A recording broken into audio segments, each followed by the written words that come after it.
Hi guys, this is my Hyundai Coupe 2 litre. It's a Gen 3.5 2006 and it's got a weird whirring noise that I haven't quite figured out what it is yet.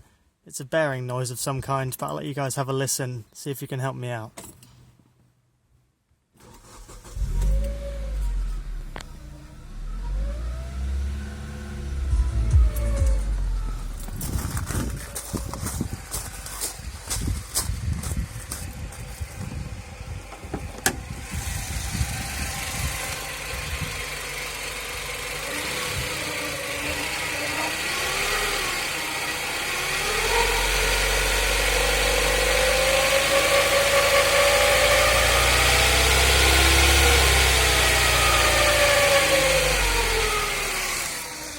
The noise peaks at about 1500, 1600 RPM.